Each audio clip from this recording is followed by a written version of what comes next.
Olá, queridos amigos, queridas amigas, estamos iniciando mais um vídeo estudando o livro Opinião Espírita, mais um capítulo. Hoje já vamos para o capítulo 31 desta obra, que tem como título Fenômeno em Nós. No caso é número ímpar, é uma mensagem de André Luiz pelas mãos de Valdo Vieira. O programa é apresentado por mim, André Luiz Querini Vilar. Eu agradeço à TV, a Caminho da Luz, e ao Centro Espírita Perdão, Amor e Caridade pela oportunidade que estão me dando de juntos nos encontrarmos em mais uma oportunidade, aprendendo, estudando, revendo, trazendo assuntos importantes para o nosso dia a dia. Hoje, André Luiz utilizou o livro dos médiuns como base e a questão é a número 60.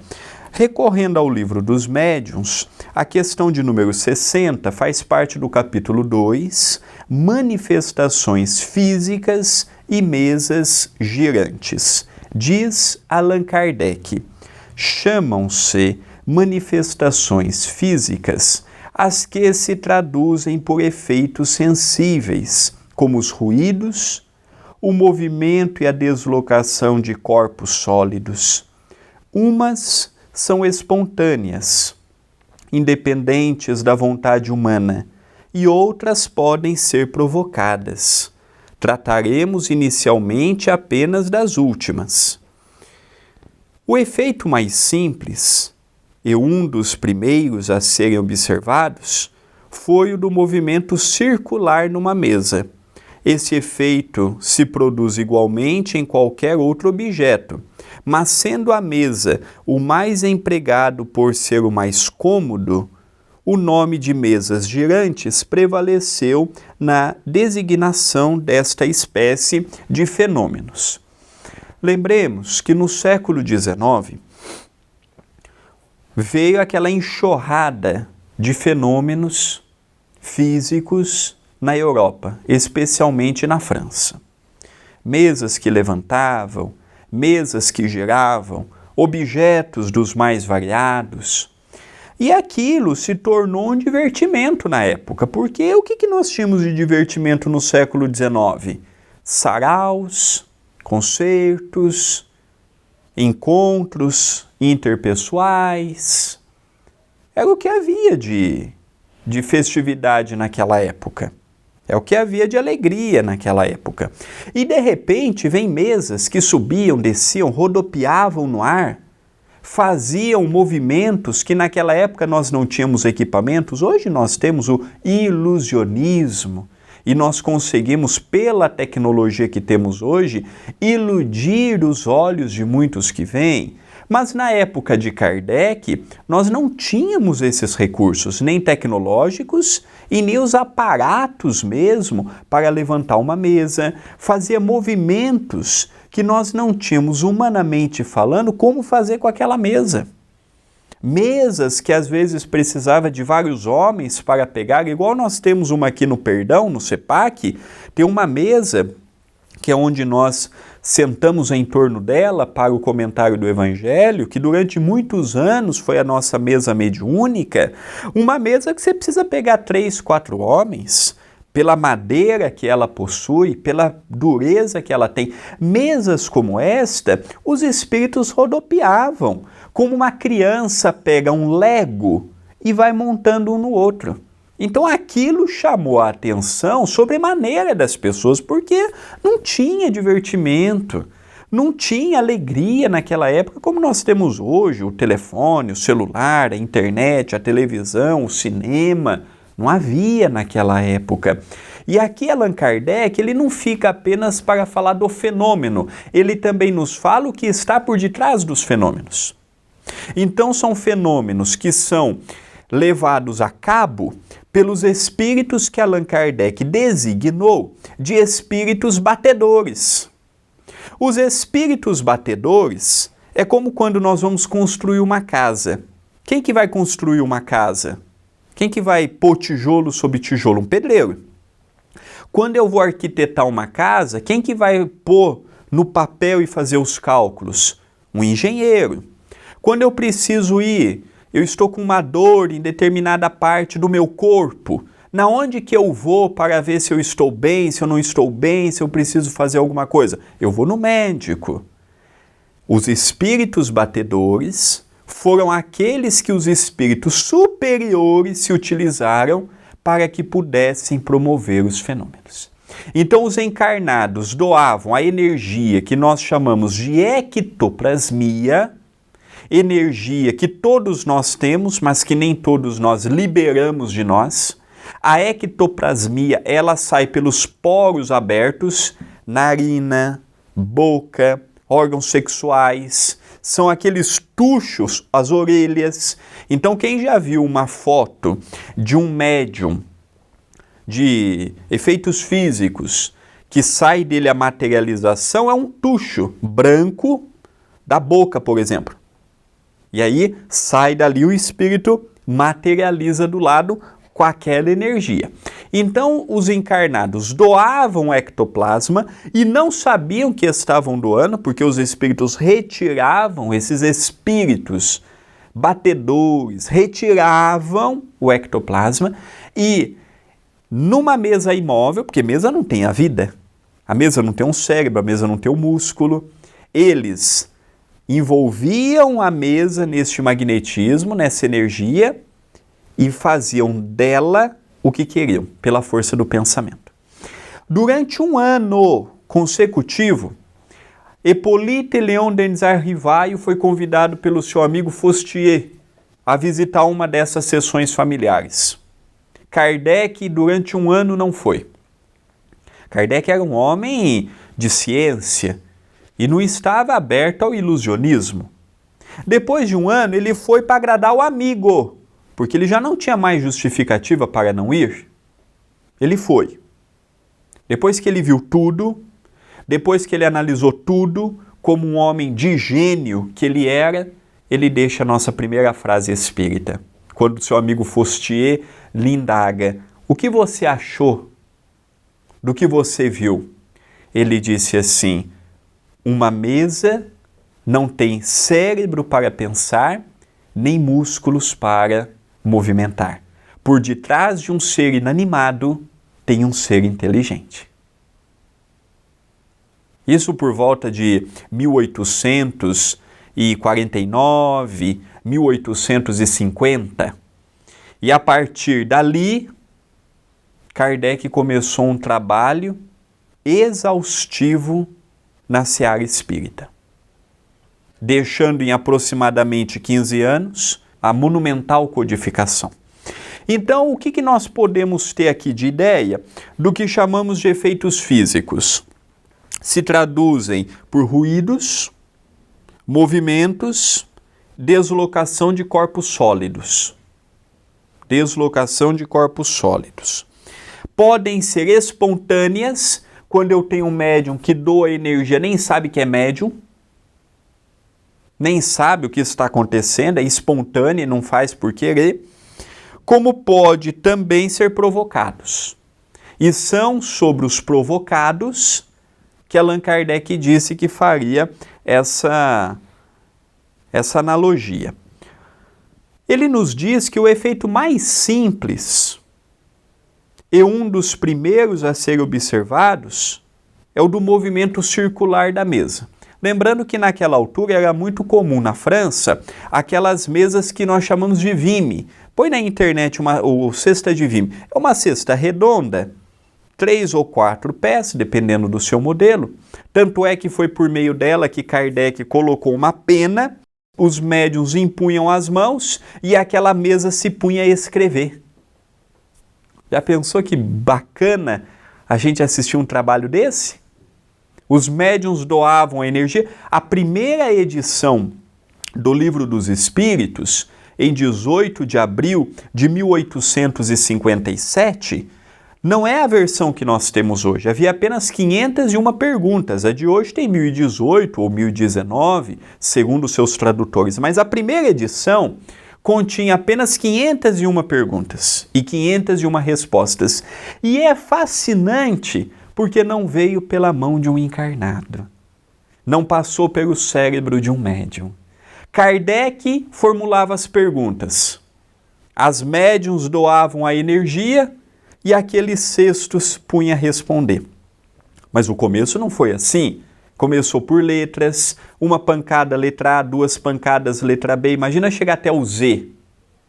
A gente ia se perder no meio da coisa. Podia acontecer de se perder ao longo da contagem. Depois, começou com a cesta de vime a escrever espiral.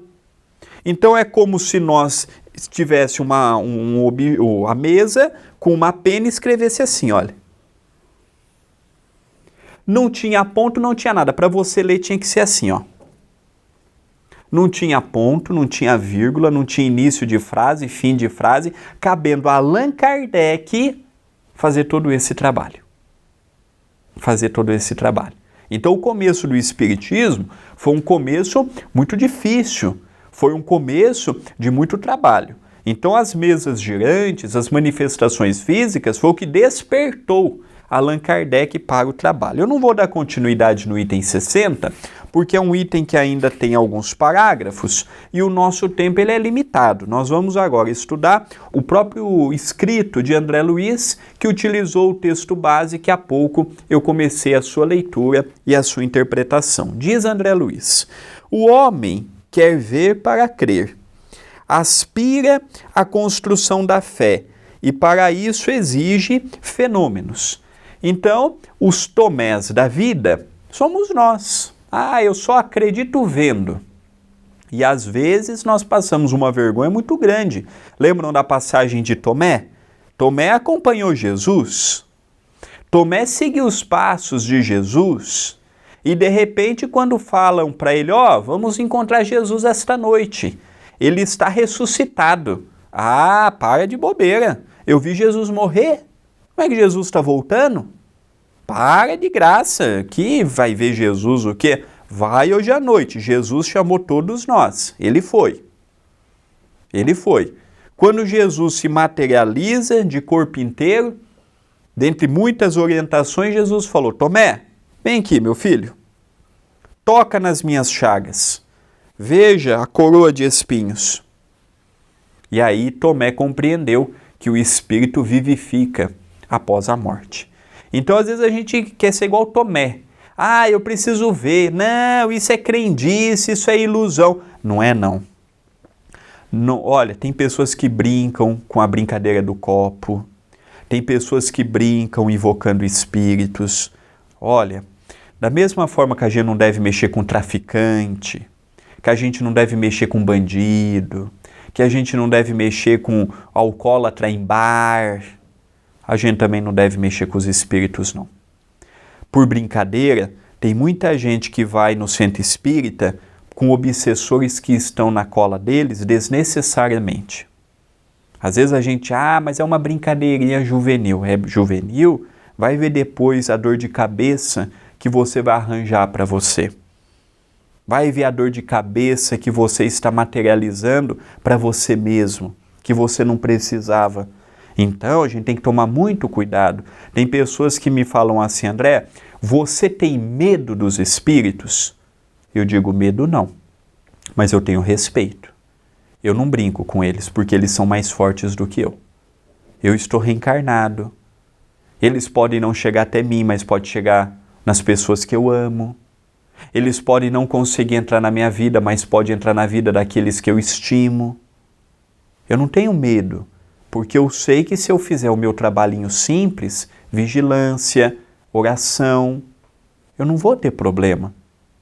Agora, se eu quiser me meter com eles, eu vou ter grandes e sérios problemas.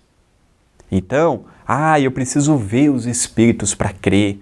Primeiro, vocês acham que um homem sério, uma mulher séria, estando no mundo espiritual, vai se satisfazer a curiosidade de alguém? Que espírito que vai satisfazer a nossa curiosidade? Espíritos brincalhões, que não querem nada com nada. Os espíritos sérios não têm tempo a perder com quem, eu não sei se o doutor Adroaldo existe. Eles falam tanto dos espíritos, mas eu nunca vi. eu nunca senti, não sei não se isso é verdade. Olha, não façamos isso não. Creiamos ou não creiamos. Se não creiamos, saiamos. Não tem problema. Mas não vamos querer medir força com eles. Que muitos deles podem fazer da nossa vida um inferno. E aí depois, não adianta ficar indo na casa espírita, não. Não adianta ficar indo na tenda de Umbanda, não. Não adianta ficar indo no terreiro aqui ou acolá, não. Quantas vezes eu já não conversei na desobsessão com espíritos que diz assim, mas foi ele que me chamou. E é verdade. Tem muitos encarnados que chamam os espíritos. E depois não sabe como se livrar deles. Aí vem na casa espírita, pelo amor de Deus, minha vida está um inferno. E se não tomar cuidado vai ficar pior ainda. Vai ficar pior ainda. Então a gente não tem que, eu preciso ver para crer. Não. Os espíritos estão do nosso lado. Se eu preciso de uma demonstração, é porque eu não tenho fé suficiente para acreditar apenas no que eu estou lendo, no que eu estou estudando e no que a razão e o bom senso me encaminham. Continua André Luiz. Entretanto, é um espírito imortal a exprimir-se através de uma caixa de fenômenos e não percebe. O cérebro é maravilha que o abriga, e é verdade. Outro dia eu estava lendo um pouquinho sobre o cérebro, muito ignorante ainda, sem qualquer base científica ou mesmo intelectual para entender com profundidade o cérebro humano. Mas me chamou uma atenção certo artigo científico dizendo da exuberância do cérebro e mostrando que todo o nosso corpo, com o depassar do tempo, vai envelhecendo, vai comprometendo, vai adoecendo, vai limitando as suas ações, e o cérebro não. O cérebro é a única parte do nosso corpo que ele continua do primeiro dia até o último dia com as suas sinapses. Olha que fantástico! O cérebro é o único órgão que nós temos, salvo por uma lesão, salvo por uma má formação, salvo por um problema congênito. O cérebro é a única parte do nosso corpo que continua em franco desenvolvimento até o momento da morte. Achei fantástico. Deus, olha a sabedoria do nosso Criador. Olha a beleza em dar para cada órgão uma finalidade. E no cérebro nós temos duas regiões importantíssimas que nos ligam ao nosso perispírito, que são os centros de força, ou conhecido no sânscrito como os chakras, que são como se fossem umas rodelas que giram e ali são centros de vitalidade. Nós temos o frontal e nós temos o cerebral. Por isso que o passe é dado nessa região. No centro, nós temos a epífise, que sabemos que é a glândula da mediunidade e que por ela nós podemos dar a passividade aos mais variados fenômenos que Allan Kardec estudou no mesmo livro que utilizamos como base, o Livro dos Médiuns. Tudo isso é maravilhoso, é esplêndido. Vermos Deus em ação. Os nossos corpos estão em mutações sem que o homem ponha o dedo. O meu corpo é mais avançado do que o do meu avô, que tem 93 anos. É um corpo melhorado. E não foi o homem que fez isso, foi Deus. Com as suas inteligências que trabalham em favor de toda a humanidade.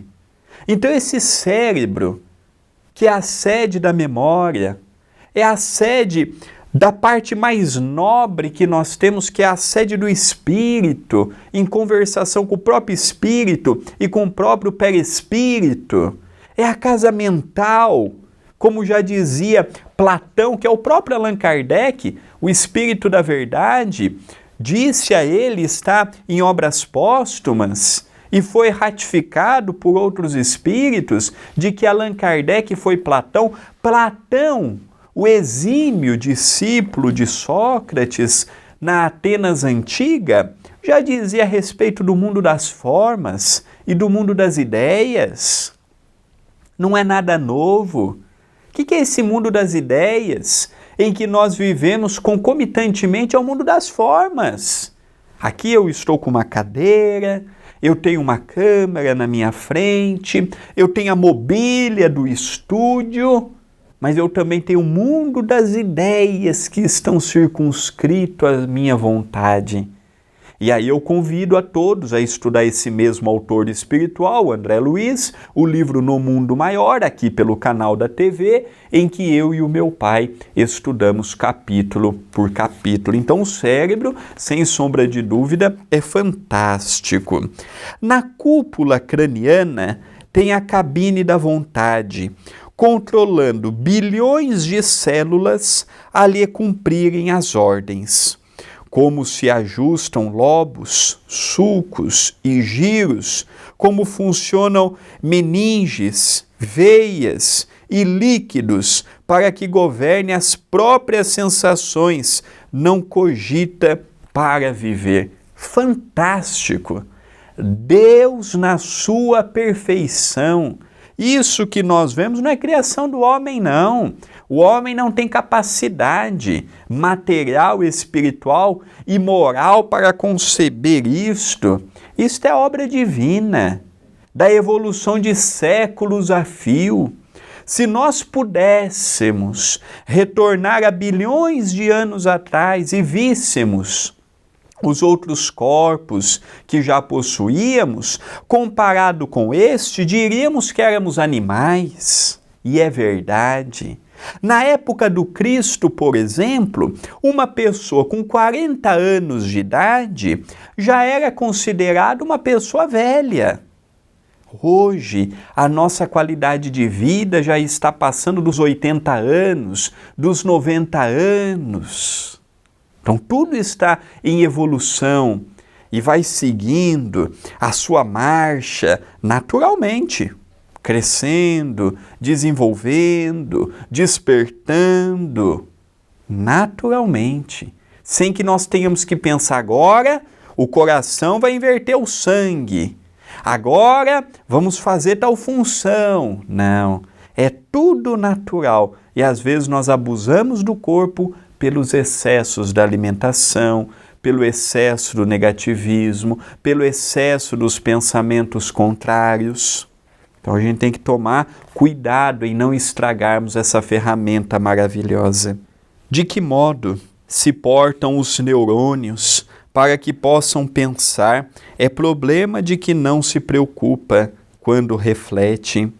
Domina a linguagem sem pensar o esforço que lhe reclama das áreas corticais que lhe presidem a fala. Enxerga, dando trabalho aos nervos ópticos, sem cogitar disso. Ouve, por intermédio de complicados engenhos, mas não pondera quanto ao que essa preciosidade lhe custa.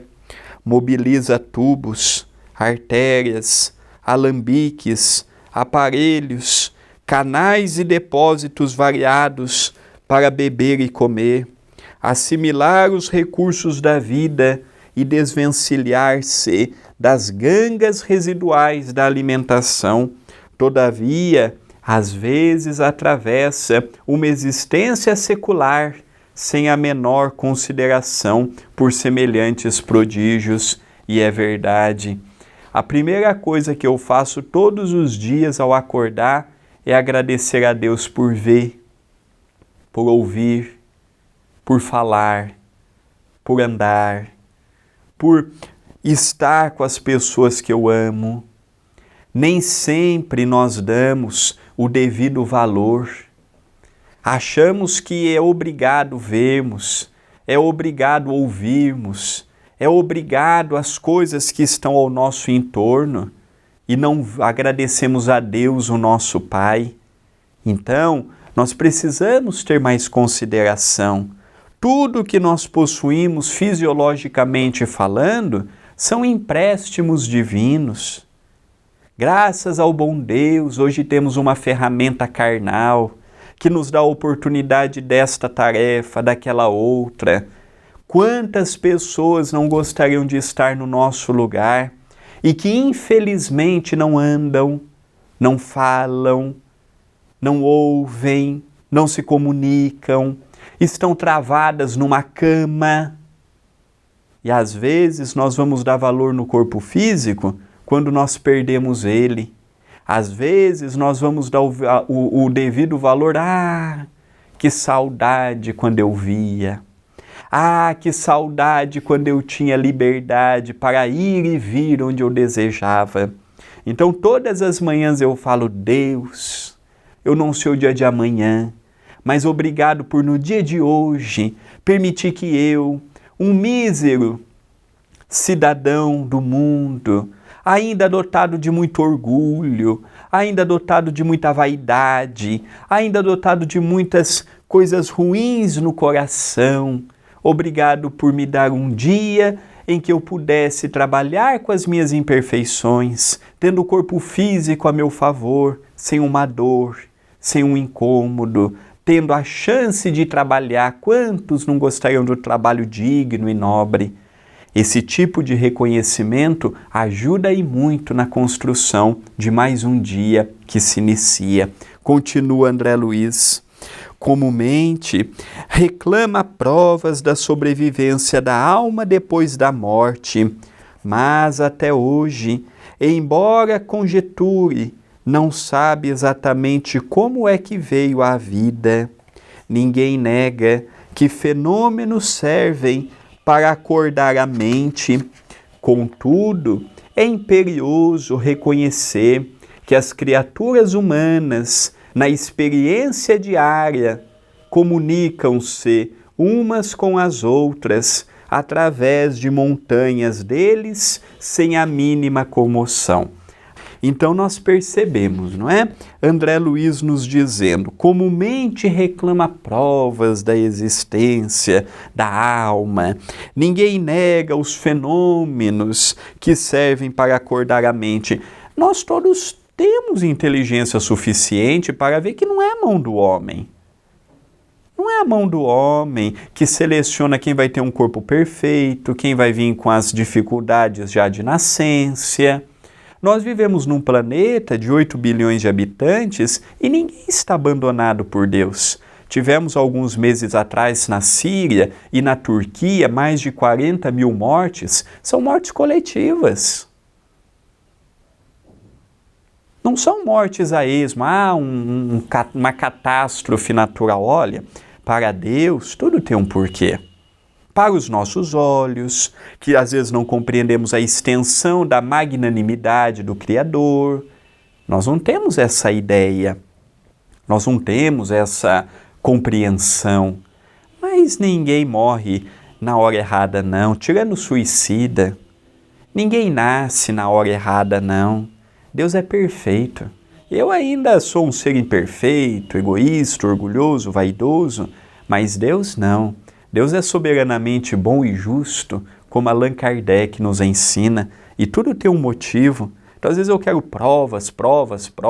Não. Vamos estudar e o nosso próprio entendimento nos levará a essa compreensão. E encerra André Luiz.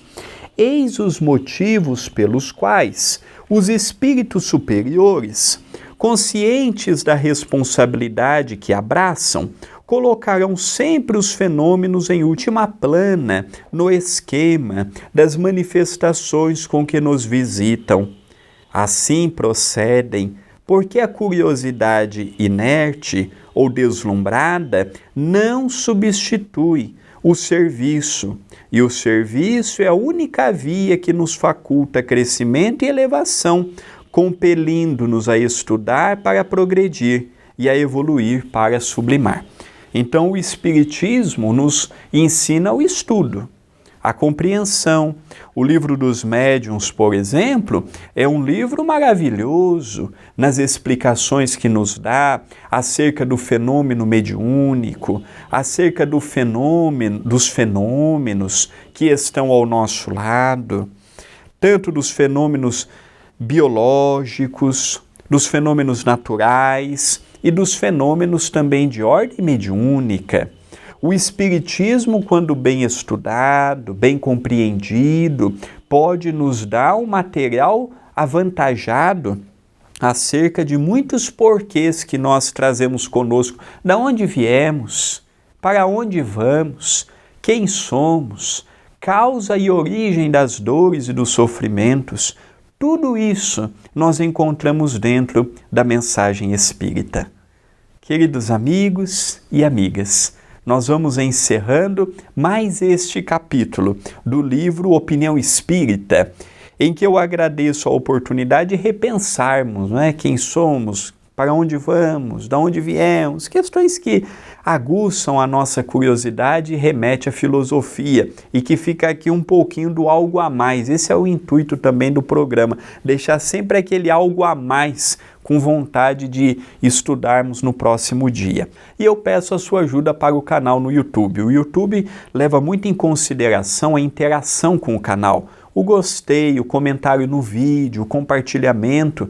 Então eu gostaria que você fomentasse a difusão do canal para os amigos, para os espíritas que você conhece, para os familiares. A sua participação é importante. E nós também estamos com aquela meta, 100 mil inscritos até o final do ano. E habilitar as notificações. Porém, se você já é inscrito, divulgue, comente, compartilhe, convide outras pessoas a estarem conosco. Tenhamos um dia de muita paz, de muita luz e até o nosso próximo encontro.